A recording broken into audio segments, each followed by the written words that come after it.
Hi, I'm Kim, and I want to tell you about how I first got started as an investor. It was in 1989, Robert came to me and he said, Kim, it's time you start investing. And I had no idea what the word meant. All I knew was something about stocks and mutual funds, but that was about it. And so Robert started to teach me what his rich dad taught him about investing, and specifically in real estate. And then he goes, okay, Kim, you're on your own. And so at the time we lived in Portland, Oregon, and we lived in a place called Eastmoreland, nice homes, but right next to it was a neighborhood called Westmoreland, which were the smaller houses, great for rental properties. So I'd spend my free time jogging around the neighborhood or bicycling around the neighborhood and starting to get a feel for the pricing, were there renters there, what was happening in the area, were people moving in, moving out. I would talk to real estate agents, talk to people that lived in the neighborhood, and I just started getting a feel for this one little neighborhood. And finally, one day, this property popped up, and it was a little 2-bedroom, 1-bath house, and it was $45,000. And because I had been researching this area, I could tell that this could be a possible opportunity.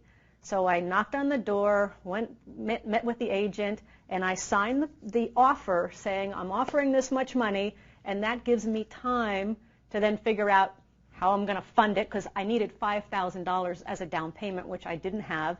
And it also gives me time to do my due diligence on the property, to check the property out for, what was wrong with the property, what was right with the property. The problem was this. Once I signed that offer, reality set in. And all of a sudden, fear set in. And as I'm going through, checking out the property and walking on the roof and going in the basement, the bottom line was I was scared to death. I was, what if the tenant moves out? What if the roof starts leaking? What if my numbers are wrong? Or what if I made a mistake? And all of these thoughts are going through my head, and I find myself talking myself out of this deal. I'm finding all the reasons why I shouldn't do this deal, only because I was afraid, mostly of losing money, of making mistakes.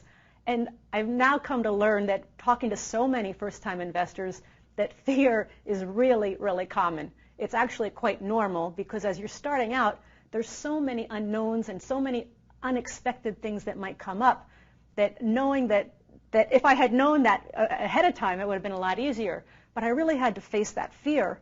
And finally, it came time to close on the property. I finally came up with the $5,000. And so I'm at the closing table the day I'm supposed to turn over that money, and here's the paper, the closing documents, and I start to sign them, and my hand is literally shaking like this. They could barely make out my signature. And then I had my $5,000 cashier's check in a death grip, and they had to pry my fingers open to get the check out. But the most important, even at that moment, I was ready to run. I was still going through all the what-ifs, because I was coming up with all the excuses I could come up with possibly to not have to do this deal and to not make the mistakes. The bottom line is, I finally sat down and went, I've done as much as I can. I think it's a good deal. I either have to step up to the line and cross it or back away. And so that was the biggest turning point, really, in my whole investing career, because that first deal, when I crossed that line and I did that first deal, that made all the difference.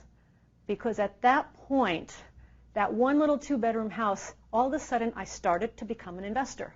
My very first month, after collecting the rent, paying the expenses, paying the mortgage, I put $25 positive cash flow in my pocket, and I was on my way. And that little 2-bedroom, 1-bath house is where I learned so much of the fundamentals. Yes, I made a lot of mistakes, lost some money, made some money, but I really learned the basics of what it takes to understand how to run rental property, how to be a real estate investor. And from that one little 2-bedroom, 1-bath house, I went on to buy more and more and more property, where today I own thousands of units. But I had to cross that line. I had to face the fear, and I had to say, yeah, I'm going to do this. And so it was that little 2-bedroom, 1-bath house, $45,000, $5,000 down, $25 a month cash flow, that got me started, got me on my way. So I'm very grateful for that little 2-bedroom, 1-bath house.